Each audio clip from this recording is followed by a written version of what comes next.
Every time you reset to smell Jessica's hair, every time you relive the satisfying fart, that's how many Mortys you've incinerated, you greedy little junkie. Oh God, even those times when Especially those times.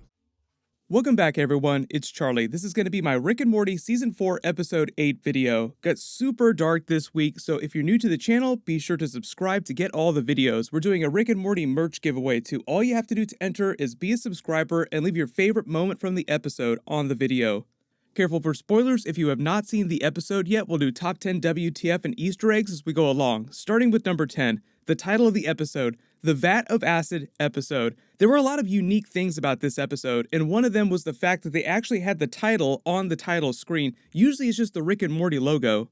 The title of the episode is a reference to a couple of things, obviously the Vat of Acid trick that Rick tries to pull, which Morty hates, until Rick engineers an entire episode around teaching him a lesson that it was a good bit. One of the funnier things is the fact that there is a moral lesson that Morty learns during the episode, but then Rick tells him that he's completely wrong in thinking that that was the point of the episode, learning about consequences. Rick's real lesson was just that all of his ideas are always good. There are no bad ideas, Morty. It's all about execution, as he says. But the Vat of Acid title is also just a reference to the classic trope, as the writers say, to 80s TV and movies where villains kept getting dumped in vats of acid or toxic waste. So when Rick and Morty fall into the vat of green acid, yes, it is a reference to Batman Under the Red Hood, the origin story of the Joker, in the 1989 Michael Keaton Batman movie. The outside of the chemical factory that they fly to is meant to be a literal Easter egg for Ace Chemical. So if you felt like a lot of Batman stuff was happening in this opening scene, you are correct. When Rick tries to impress Morty with the ship's auto-parking function, that's just a joke about Tesla's ability to auto-park and unpark themselves. We never really learned the true purpose of the crystals other than Rick just needs them in order to make other things, but they bring back the multiple arms bit from episode 6, only this time Rick either already drank that blue fluid or didn't need to drink it in order to grow that extra arm. The number 9, the whole point of this part of the episode with them dragging the bit on and them getting stuck in the vat of acid with the mobsters trying to talk through their existential crisis and debate the science of acid is mostly the writers seeing if they can construct an entire episode around a vat of acid trope that they're trying to make fun of. The dynamic between Rick and Morty is also a little different in this episode because normally Rick calls out tropes when he sees them, so under normal circumstances, he'd be the one making fun of the vat of acid idea. There are a couple times in the episode where Rick contradicts himself. I'm not sure if that's because they wrote the episodes in a weird way or if the writers genuinely made a mistake. But Morty loses his patience again and blows the bit so that they can leave.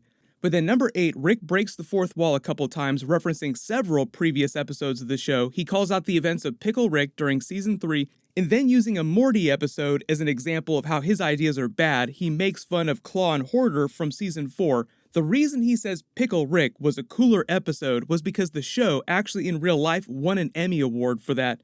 When he's still making fun of Morty and makes the Game of Thrones joke, he talks about them getting in on the fever right as it peaked. That's because the episode aired after Game of Thrones had ended and the fans had gotten really pissed off at the ending of Game of Thrones. The Claw and Hoarder episode even actually cast Liam Cunningham, Sir Davos himself from Game of Thrones, as the voice of Morty's dragon. He goes pretty deep with his zingers, referencing Beatniks and Bukowski, just as a sort of follow-up to Morty's joke about English earlier in the episode. Then this whole bit about Morty constantly pitching Rick ideas that he hates feels like the writers making fun of the fandom again, like Morty's millions of random ideas that could be bad, could be good, represent all the things that the fans asked Dan and Justin to do for episodes. Then number 7, the episode turns into a combination of that Adam Sandler movie Click with the remote that he used to control time. The remote itself even looks like the remote from Click. In a bunch of time loop movies, a really good example would be like Edge of Tomorrow, where his timeline resets to a save point every single time he dies, but he remembers everything. So even though Rick resets everything at the end of the episode, all the alternate realities, Morty remembers all of them at the end of the episode. So he's going to go forward remembering all those things that he did. Later we find out that when Morty is trying to bait Rick into creating the device, Rick doesn't actually cave in, he just allows Morty to think that he tricked him into making the device, when Rick really made it in service of the I told you so quote-unquote moment, except the whole I told you so of the episode is actually about the vat of acid being a good bit. Not any kind of morality lesson like Morty mistakenly thinks. He references an episode of Futurama where they did this exact same thing. The episode was Season 7, Episode 26, titled Meanwhile, and it was Fry who kept resetting the timeline. They break the fourth wall again when Rick implies that he's okay ripping off other TV shows' episodes, but one of the errors in his rant you probably notice is when Rick says he doesn't do time travel. That was only true up to Season 4, Episode 5 with the Terminator snakes. That whole episode was about time travel. I don't know if this is the writers making an error or if they wrote the episode before they wrote Episode 5 of their production cycle, or it just worked out weird with the time travel episode coming in before this episode. But the whole idea of them not doing time travel is a reference that goes back to Season 1 of the show and the time travel box in the garage. It's a rule in real life that Dan Harmon created when they started the show. He said that time travel was a concept that just created too many problems for story logic, so he decreed that the show would not do time travel stories ever. And the box on the shelf was just a reference to that, like something that they would pack up, put in a box, put on a shelf, and never touch. But that kind of went out the window with Season 4, Episode 5. And then at the end of the episode, Rick explains how Morty's device wasn't actually controlling time the way Morty thought it was. It was actually shifting him through other dimensions. He calls Morty an insult, then says Bugs Bunny created reverse psychology. That's just a reference to the classic Bugs Bunny cartoons where he'd always trick Elmer Fudd by telling him not to do things. Number 6, notice Rick's canister on the floor reads TGRI. Most of you children of the 80s and 90s will remember that's a Teenage Mutant Ninja Turtles reference. Maybe there's a missing adventure where Rick turns Morty into a Ninja Turtle with some ooze. Rick actually lies to Morty when he says he's going to kill him because he's still breathing after he shoots him and shifts him to another reality. Because remember, the whole thing here is that this is the original Morty, so he's shifting that one into other realities and just killing the ones that he's replacing when he arrives. It's actually a different Rick because each of these Ricks have vats of acid. Every Rick has a vat of acid. So during the episode, technically he visits hundreds of different realities. Morty takes the device and we go to school. We get the most epic backstory for Mr. Goldenfold. You could do a whole spin-off TV show about the adventure that he tells in his backstory with the Ren Fair lady and the misadventures with the new diseases. His joke about being absent for most of the school year is just a reference to him not being in that many episodes this season. The kid sitting in front of Morty is actually a parody of Justin Roiland in real life. Then number 5, they set up the whole bit with Jessica where Morty actually gets her to be way more interested by pretending to not care about her. That's also a bit of a trope of high school stories too, like treat a girl like crap and then she'll like you way more. He could always try to come back to this reality and get with this version of Jessica, because as you see at the end of the episode, all the different realities and things that he did, one of them he actually went on a couple dates with Jessica, so it seemed like they were pretty close to getting together.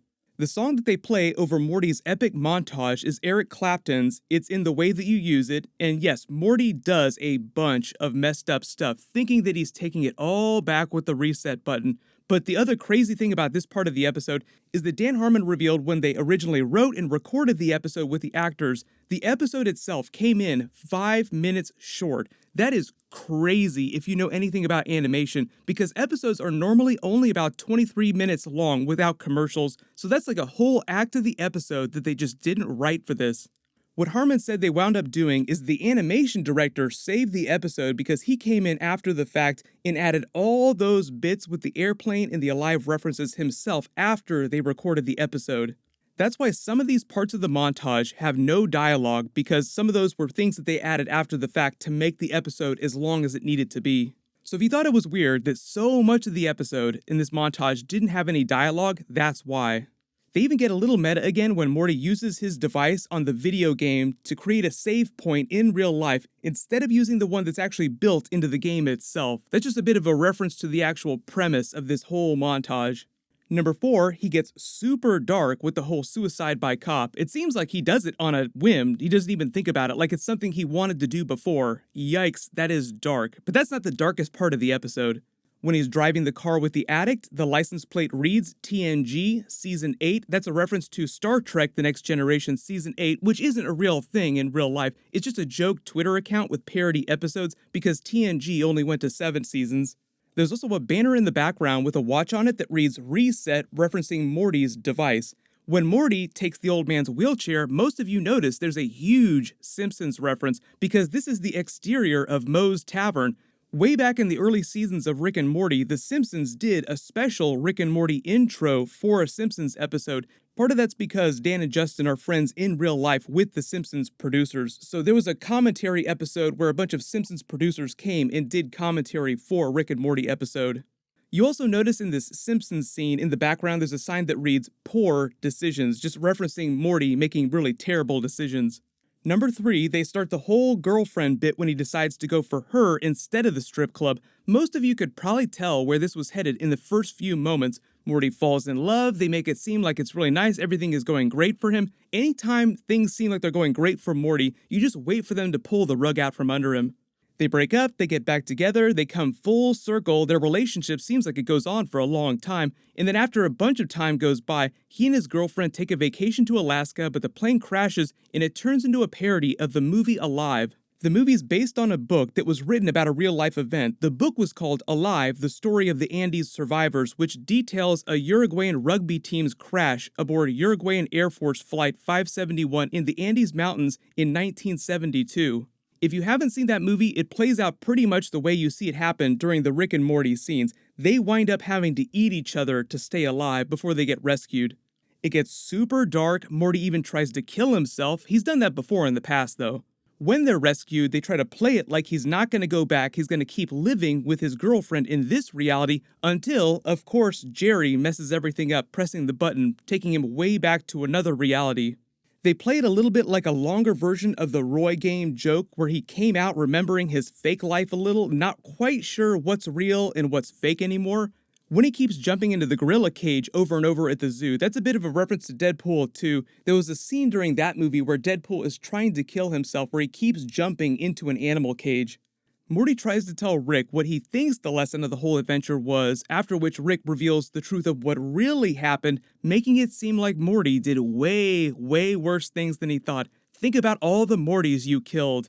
Number 2, Rick references Ant-Man and the Wasp time travel. That's a joke about Avengers Endgame and Marvel using the quantum realm to play with different types of time travel. Also a bit of a meta Easter egg because this guy here, one of the writers of the episode, was just hired by Marvel to write their Ant-Man 3 movie, which is going to come out in a couple years. Rick references the ending of the Prestige movie. In that movie, Hugh Jackman's character made it seem like he was performing a teleportation trick, but the real trick was that Nikola Tesla built him a real-life working teleporter. But each time what was happening is when he would use the device, it would create a facsimile like when you send a real-life fax. So Hugh Jackman wound up having to kill a version of himself each time he used that device.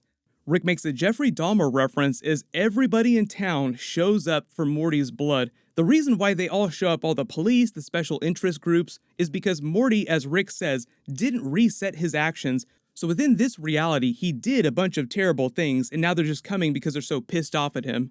Rick shows Morty that the whole time reset adventure was actually just a lesson, an elaborate bit to teach him that the vat of acid is a good bit, because this vat of acid that he has ready in their yard is the only way to get everyone to back off and leave him alone.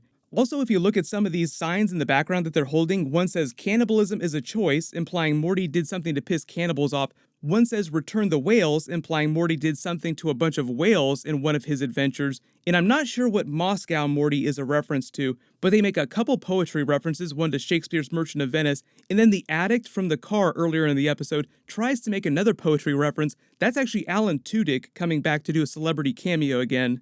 Then number 1 WTF, they set up the whole post-credit scene bit with a SWAT team officer who thinks he's immune to acid in the Johnny Carson bit, because in this reality, a bunch of things are different that are actually good. Johnny Carson was still on TV in The Tonight Show, Ed McMahon, who is also still alive, still working with him. And apparently Rick really likes their version of Rocky Road here because he hates marshmallows, which Morty apparently loves. So because of the way the episode works and Morty shifting through different realities, I think he set a record in this episode for number of different realities that he visited within a single episode. But if you spotted any big Easter eggs in the episode that I didn't include in the video, just write them below in the comments. In my episode 9 trailer video we'll post tomorrow. Leave all your Rick and Morty video requests in the comments below. Everyone click here for all my Rick and Morty episodes, and click here to learn about Marvel's brand new Ghost Rider project. Thank you so much for watching. Everyone stay safe. I'll see you guys tonight.